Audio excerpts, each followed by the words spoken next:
Bonjour tout le monde, aujourd'hui je vais vous parler du démarrage en apiculture plus le matériel à avoir. Donc en apiculture, il y a plusieurs choses à avoir en matériel.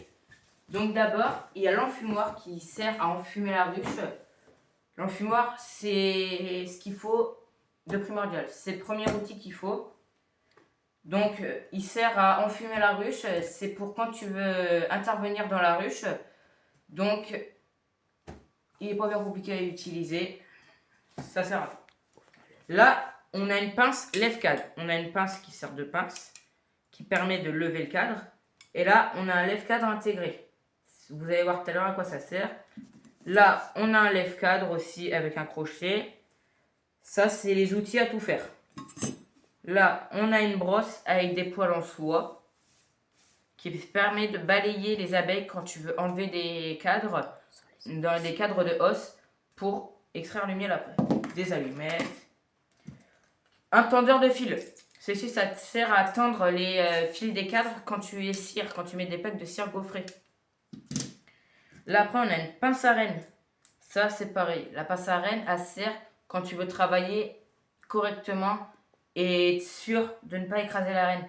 Parce que si tu n'as pas de renne, bah, ton essaim, il va pas durer longtemps. Donc, voilà. Ça, c'est pour travailler plus sereinement. Là, on a l'attire-essaim. Il sert à se mettre dans la ruche pour attirer les essaims. Parce que quand il y a des essaimages, si tu mets cette odeur, il va y avoir des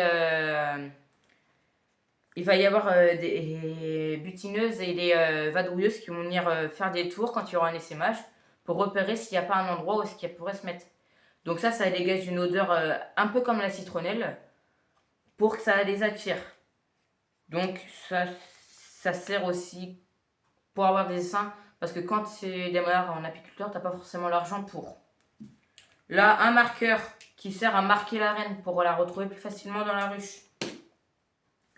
Donc après, on va... Donc là, à peu près avec tout ce matériel, on a à peu près pour une 50aine d'euros. Je suis large. Ça peut aller bien plus haut. Par exemple, je sais que la pince lève-cadre, je l'ai eu à 15 euros, le lève-cadre à 10 euros. Là, il y en a entre 50 et 70 euros. Donc voilà. Là, après, on va parler protection. Je sais qu'il y a plusieurs types d'apiculture.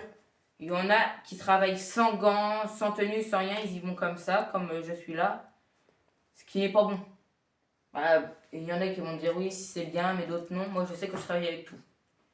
Là, on a le pantalon de travail. C'est un pantalon de travail que j'utilise pour bricoler ou aller à la ruche. Ce qui est bien, c'est que les piqûres passent très peu au travers. Donc tu peux utiliser ce pantalon si tu as une combinaison complète, tu le mets en dessous. Ou si tu n'as qu'une vareuse. Une vareuse, c'est ça, c'est que le haut. Donc vous voyez, c'est blanc, il y a plein de poches. Donc voilà, ça c'est une vareuse. Ça, moi je sais que je travaille avec ça. Le pantalon de travail, c'est très bien aussi parce qu'il y a des poches de partout. Donc tu peux mettre plein d'outils. Par exemple, le lève-cadre ou la brosse. La brosse, tu peux très bien la mettre dans une poche ici et marcher avec. Donc voilà. Après, on a la paire de gants. Moi, je sais qu'il y a des apiculteurs, je connais un apiculteur qui travaille sans gants. Je suppose que plus tard, quand j'aurai des dizaines de ruches, je sais pas, peut-être que je travaillerai sans gants ou je continuerai. Mais pour le moment, je continue avec tout le matériel que j'ai. Donc ça, voilà. Là, après, on a les bottes. Les bottes, bah, c'est bien parce que les piqûres passent pas au travers. Et quand tu mets tes bottes, le pantalon, tu le fais passer au-dessus pour pas qu'elle rentre après. Donc voilà. Donc là, à peu près pour ça, il y en a, ouais, facile pour entre 100 et 150 euros pour l'équipement. Moi, je sais qu'une vareuse, ça peut coûter entre 30 et 60 euros. Une paire de gants, c'est une petite vingtaine d'euros. Le pantalon de travail, c'est pareil.